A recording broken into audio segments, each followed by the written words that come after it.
करते और कहते कि जे एक दिन के लंकाओ जब तो तिलक पूजा पाठ चल लो, हम तो 24 घंटा गांव में ही पहरा लगा रहे, हमें 2 रोटी नहीं डाली जाती है। तो आदमी दूसरे के सुख से दुखी है। गांव में 100 घर हो, 100 और 100 घरों में लाइट ना हो और एक कोई बल्ब जला ले, सौर ऊर्जा ले, जो भी व्यवस्था करे, एक बल्ब जल जाए, तो वो 99 घर ये नहीं सोचते कि हमारे घर में भी लाइट आ जाएगी, मैं भी थोड़ी सी मेहनत कर लूं, व्यवस्था कर लूं। लेकिन वो ये जरूर सोचते हैं कि ऐसा कौन सा दिन होगा जिस दिन इसके घर की लाइट, बोलिए गोविंद भगवान की। आप जब भी कोई बड़ा कार्य करें, सोचिए एक पहाड़ी है बड़ी सी, उस पे 100 मेढक चढ़ रहे, 100। पहले 1 गिरा, 2 गिरे, 10 गिरे, 20 गिरे, 50 गिरे, 70, 80, 90, 99, बचा कितना? 100 में 99 गिर गए, कितना बचा? 1। अब वो एक पहाड़ी चढ़ रहा है तो नीचे वाले चिल्ला रहे कि जब 99 नीचे आ गए तो कौन सा बड़ा पहलवान है जो चढ़ जाएगा, तू भी आजा नीचे, ज्यादा ऊपर से गिरा तो मर जाएगा।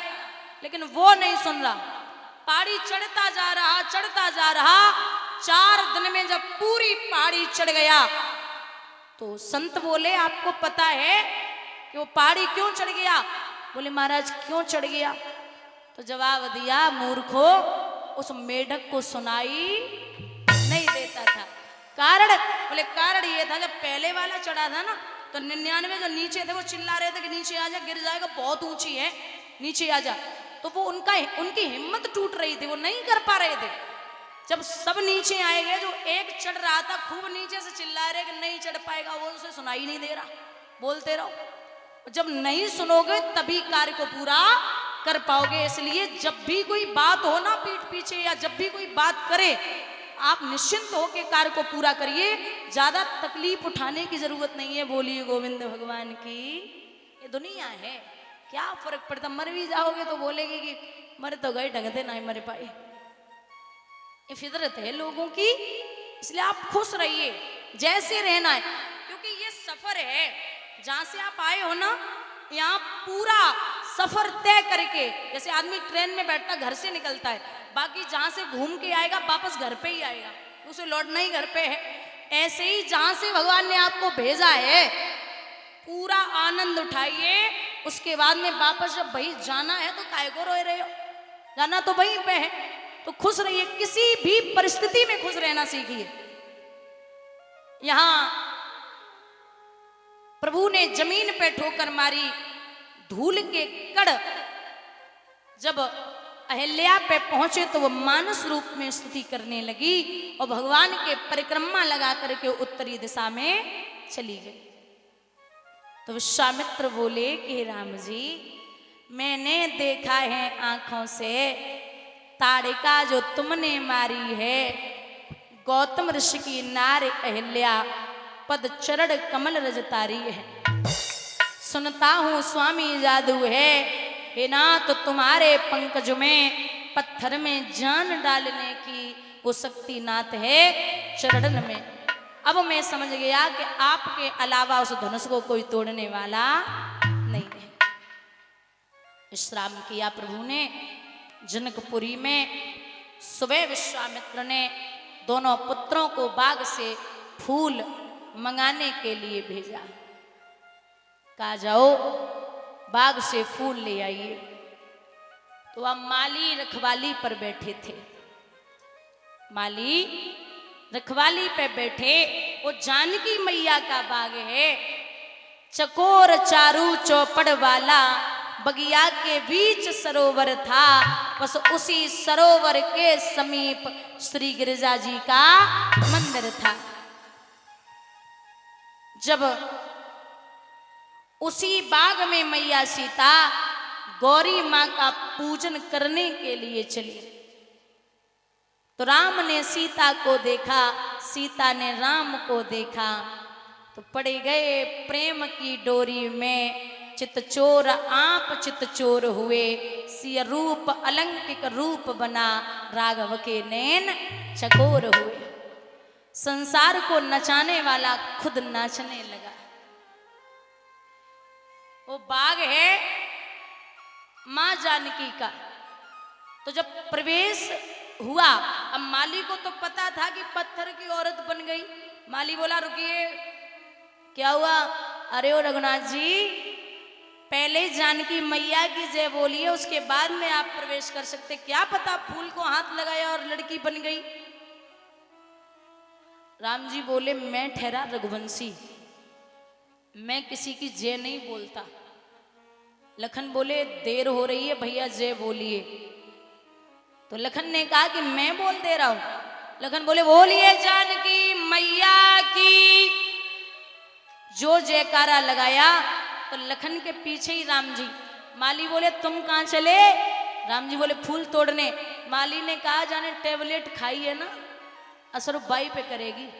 जयकारा आपने नहीं बोला तो आप नहीं जा सकते। जयकारा लगाए के प्रभु अंदर गए। जानकी मैया के साथ जो सहेलियां थीं वो बोली बहना, अगर ये श्याम रंग का बालक आपका पति बन जाए तो बहुत अच्छा होगा। बोली अभी मैंने गौरी माँ का पूजन नहीं किया, पूजन करूंगी तो एक ही चीज मांगूंगी, पति बने तो राम, वरना जीवन पर्यंत तक कुंवारी ही बनी रहूं। माँ का पूजन किया और बोली मैया देख, जब तक हमारे रघुवीर उस धनुष के पास न पहुंचे तब तक आप उस धनुष का भार कम मत करना। और एक बात कही जो हर माँ चाहती, हर बहन चाहती, प्रेम से बोलेंगे कि नगरी हो अयोध्या सी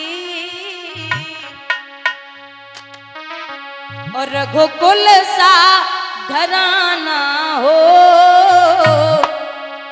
ए चरणों राघव के जहां मेरा ठिकाना हो। दोनों हाथ ऊपर उठा के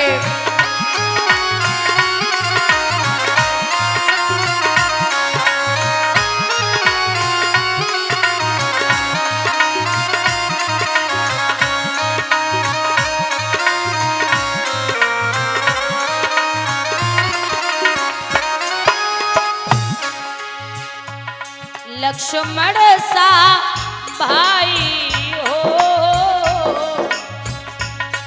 कौशल्या माई हो, स्वामी तुम जैसा मेरा रघुराई हो। बोलिए राघवेंद्र सरकार की।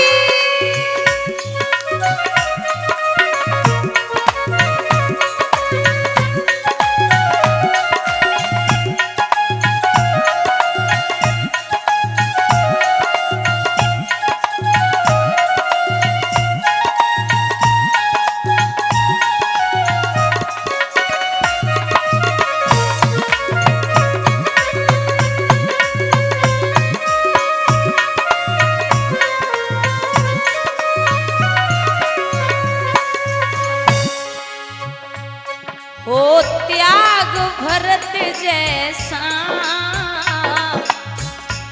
सीता सी नारी हो, लव कुश के जैसी संतान हमारी हो।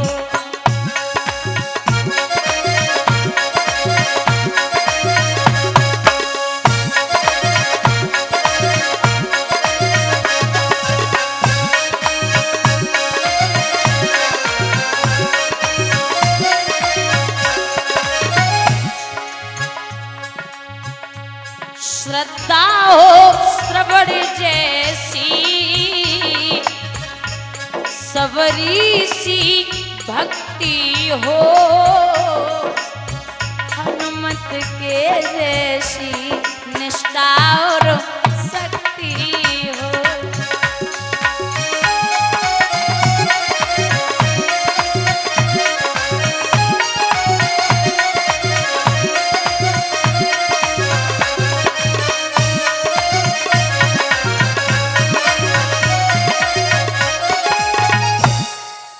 माँ से आज्ञा मांगी, चले हैं। वहां से फूल तोड़ के वापस रघुनाथ जी आए। यहां राजा जनक ने ये ऐलान कर दिया कि जितने नरेश यहां पे आए सब अपना अपना पौरुष धनुष पे अजमाएं। तो सुनते ही ये सूचना उमड़ पड़े महिपाल, कमर बांध मैदान में कूद पड़े तत्काल। राजा महाराजा गढ़ बाबा तुलसीदास जी लिखते हैं कि भूप सहस दस एक बारा लगे उठाव नटर नटारा। भूप सहस दस, ध्यान से सुनना बुजुर्गों, भूप माने, बोलिए, भूप माने राजा, सहस माने हजार, भूप सहस दस, 10,000।